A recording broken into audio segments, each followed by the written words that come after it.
about a couple minutes. Couple minutes.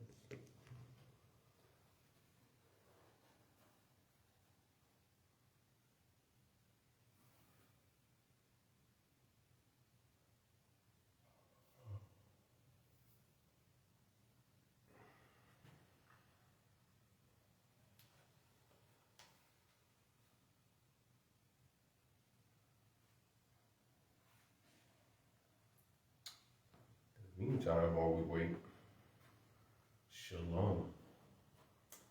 Definitely thank the Almighty for today, for work, for this opportunity for me to serve the Most High.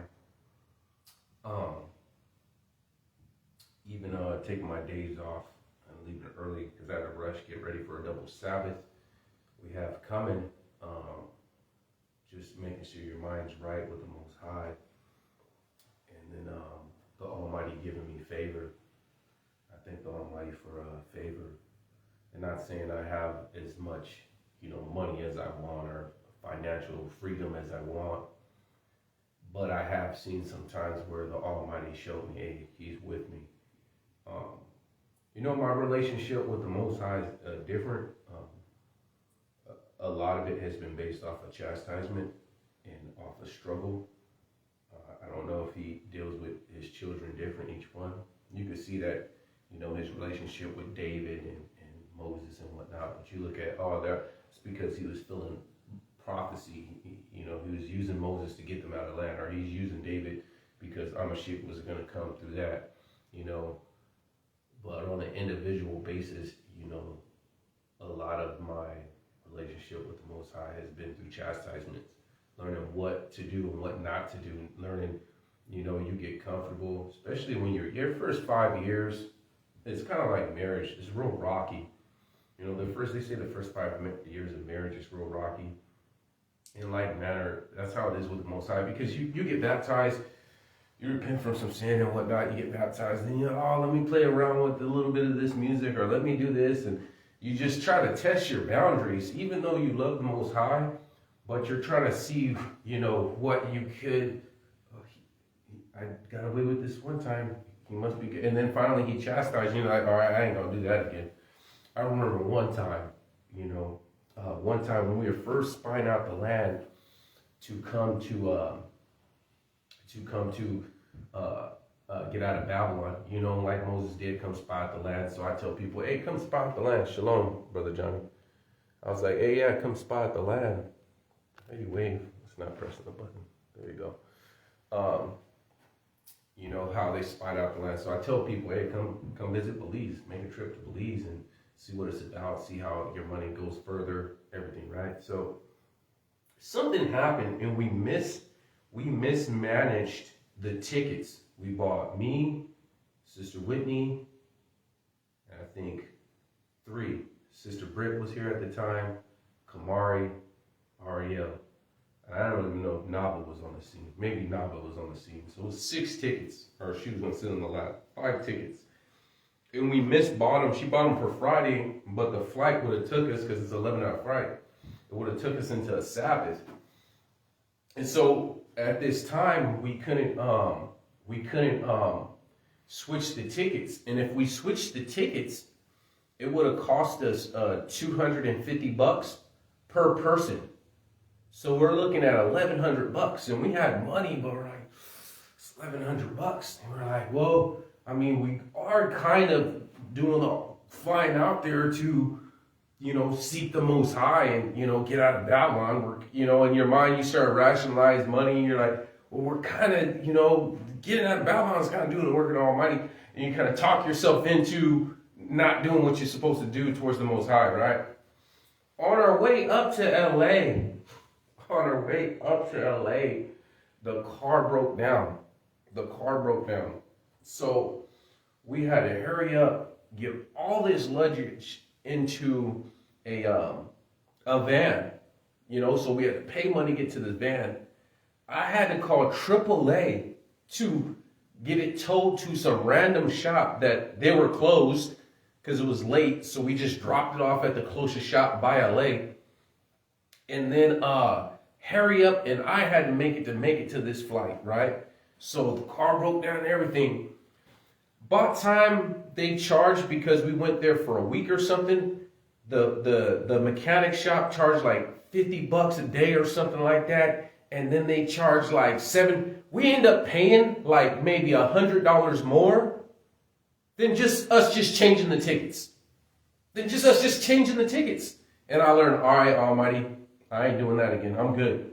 The Almighty said, we paid more money having this mechanic hold our car, fix our car, triple, not the AAA, but the Uber to get there, the Uber to get back to this mechanic, holding our car that whole time. We paid more money doing that than for us to just change the tickets and pay to do the cost.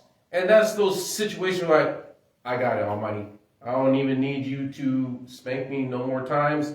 I understand. I'm not breaking your Sabbath. We good, And that's why I'm so strong, Those situations, you learn real quickly to just fear the Most High, walk on eggshells, and just do the work of the Most High.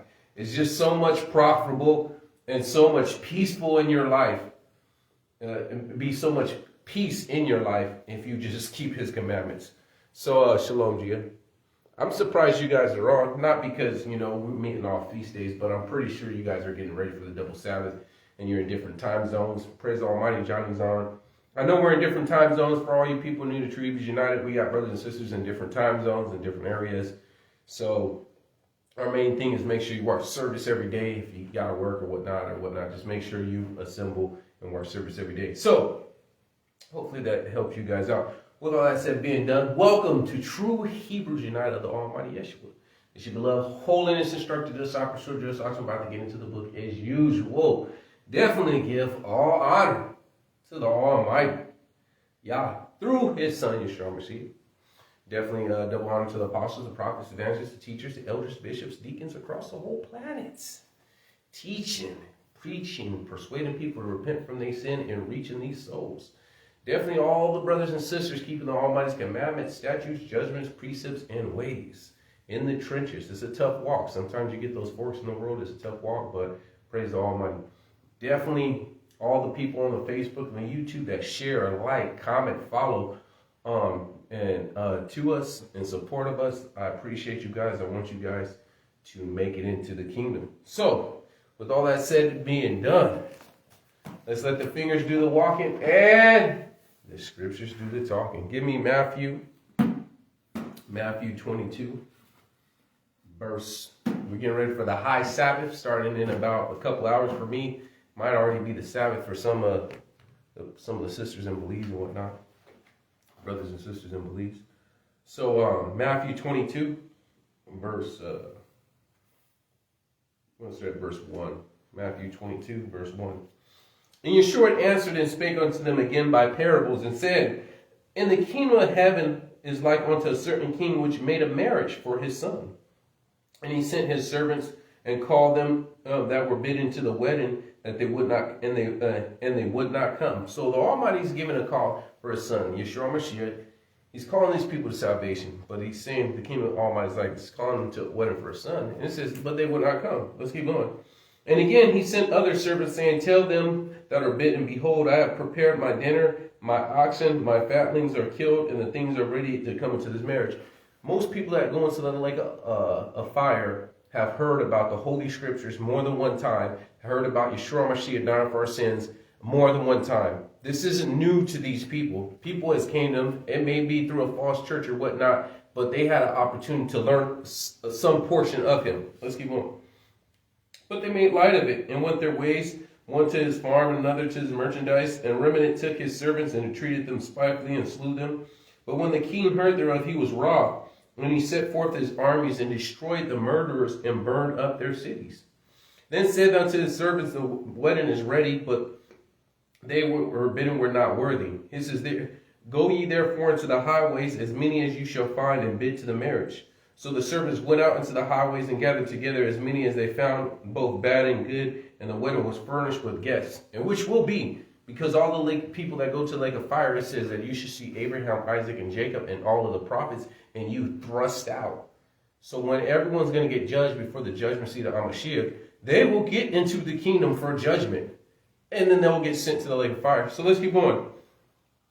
And when the king came in seeing guests, he saw a man which had not a wedding garment. And I can teach you on that because I've taught on that before. And he said unto him, Friend, thou camest into here not having a wedding garment, because the Bible says put on Christ. But let's keep going. And he was speechless. Then said the king unto the servants, Bind him hand and foot, and take him away, and cast him into outer darkness. There shall be weeping and gnashing of teeth, for many are called and few are chosen. So the Almighty is making a marriage. The Almighty is making a marriage, and at a marriage you have a feast. And right now it's the feast of unleavened bread. But I want to keep going. Matthew 26. Matthew 26, verse 26.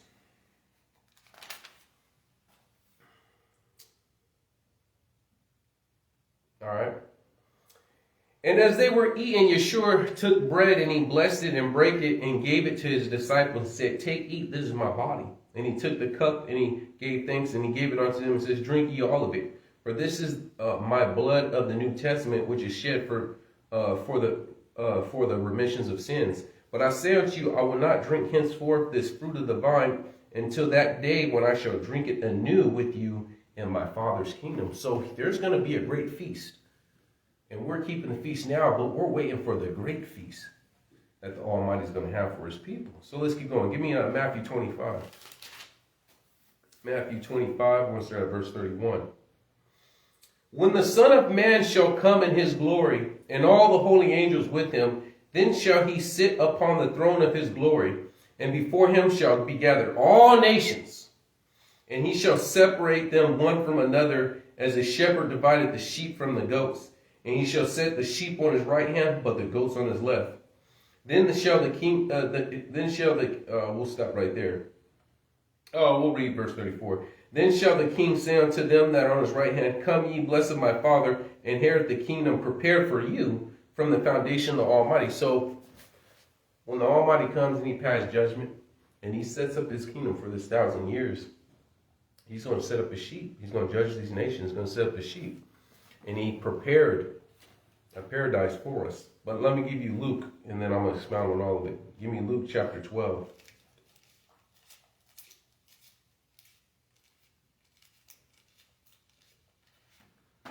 Verse 37. Blessed are those servants whom the Almighty when he cometh shall find watching. For verily I say unto you that he shall gird himself and make them to sit down and meat, and he will come forth and serve. Almighty himself will serve us when he makes this feast. The king, he said, the kingdom of Almighty is like a great feast, and he's making a calling. And at the end he says, many are called, a few are chosen. So he's calling these people to this feast, and people make light of it. Oh, I got to get myself right with the Most High before I come. Oh, I've been too busy. Oh, I haven't had time. This guy says, man, the transition, haven't had time to read. Everyone makes excuses why they can't read, why they can't pray, why they can't do this. But they sure can take their kids to football and teach their kids how to ride a bike and pay for the kids' scholarships and go with Netflix and all these other Crunchyroll. And they have time for everything else to keep swiping on their Facebook, but they do not have time for the Most High. They make light of the Most High. This is why it says many are called, a few are chosen. See, like there's a song called The Dressing Room's Right Down Here. We are practicing. This is our rehearsal for the play, the big play we have, the feast we have. So we keep these feasts, and we make sure we don't have leaven in our hearts. We make sure we're living holy, living righteous, because he has a great feast, and we want to attend that feast. So we're in rehearsal right here. We have to get it right here. And so when you make light of it, or when you're not serious, how are you going to make it into the kingdom? How are you going to do this? See, the thing with people is, we have to understand that this is rehearsal. And you have us that have free will. I have the opportunity to go sin right now. I could go buy some alcohol and go get super drunk right now. I could go cuss and watch some stuff and do some stuff that I'm not supposed to right now. Almighty has allowed me to get free will. And the Almighty has allowed the angels. The angels had free will. They were in the kingdom. These fallen angels. And, how you doing? Shalom. They were in the kingdom. So you have us and you have the fallen angels, our angels. They had free will. The wicked one didn't have to rise up, exalt himself. And it says, and a third of the angels followed him. That was a choice. These angels have free will. These evil spirits that be knocking over tables and trying to scare people and do things, the Almighty's not sending them commandments. They have free will. So, if you can't, this is your rehearsal, and you want to get in the kingdom, and you can't live holy down here, what makes you think when you get in the kingdom, you're going to stay in the kingdom? Because the angels were in the kingdom and got kicked out for disobeying.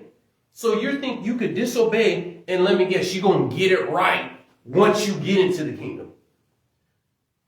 That is like someone that is a repeat sex offender and say, well, if you hire me as a babysitter to babysit your kids, then I'll do right. I won't be a child molester or a pedophile no more. But you got to hire me first, and then I'll do right and won't molest your kids. Would you hire that person?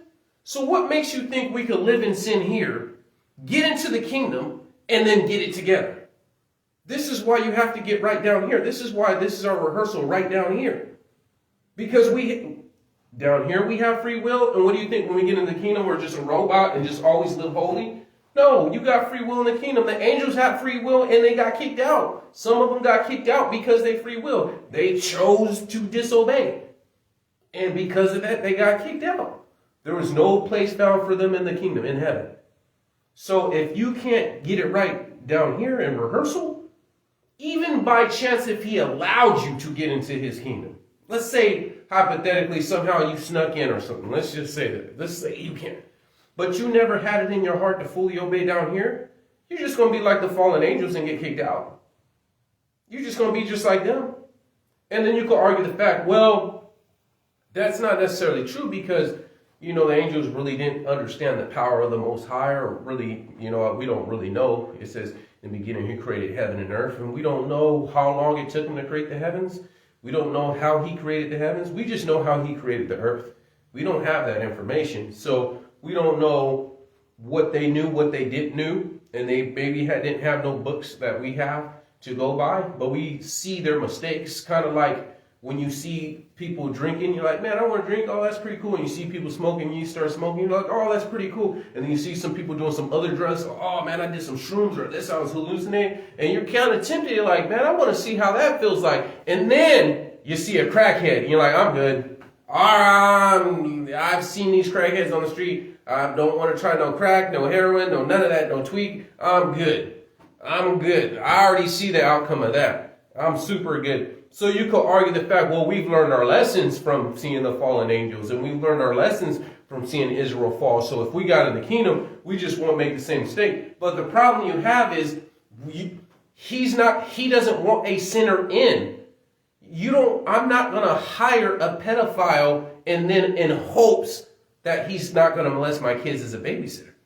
So even having that mindset, well, I'll just get it right once I get in the kingdom, you won't get in the kingdom because you're not going to go through the vetting process. You're not going to make it. You are unqualified to be in the kingdom. So for you to be in the kingdom, you have to have a heart to remain holy. You have to remain holy unless you get kicked right back out. You're just going to get kicked right back out. And then it's going to be even worse. It says, he that kneweth the Almighty shall be beaten with many stripes. The lake of fire was made for Satan and the fallen angels. But because we chose to disobey, it says hell have enlarged itself. He made room for these sinners that want, oh, you want to be your father's the devil? Then you go be with the Father. Our Father is in where? Heaven. Our Father is in what? The heavenly kingdom. So where are we going to be? With our Father, right? Sinners, their father's the devil because they do the works of their father. So guess what? You go follow him. You go follow him right into the lake of fire. We will always be where our Father is, whether you serve the Almighty or whether you serve the wicked one. So this is our dressing room. This is our feast days we have. This is day 6. Starting today at sunset will be maybe day 7 for you guys. That sunset already passed. I'll be teaching tomorrow, 10:30 in the wilderness because this place will be not open till 12. But our dressing room's down here.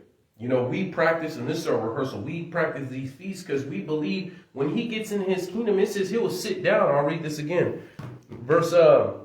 Luke chapter 12, start at verse 37. Blessed are those servants whom the Almighty, when he cometh, shall find watching. Verily I say unto you, he shall gird himself and make them sit down and meat, and he will come forth and serve them. And if he shall come in the second watch, or come in the third watch, and find them so, blessed are those servants.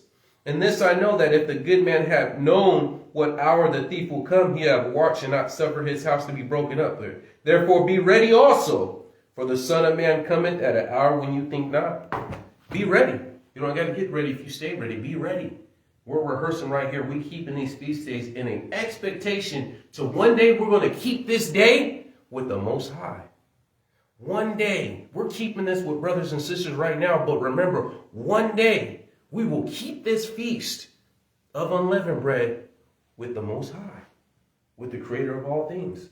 So let us keep our rehearsal right here. Let us be right so we can make it into the kingdom. So, with all that said and being done, keep standing. Don't drop standing. Give the Almighty hand clap. Shalom.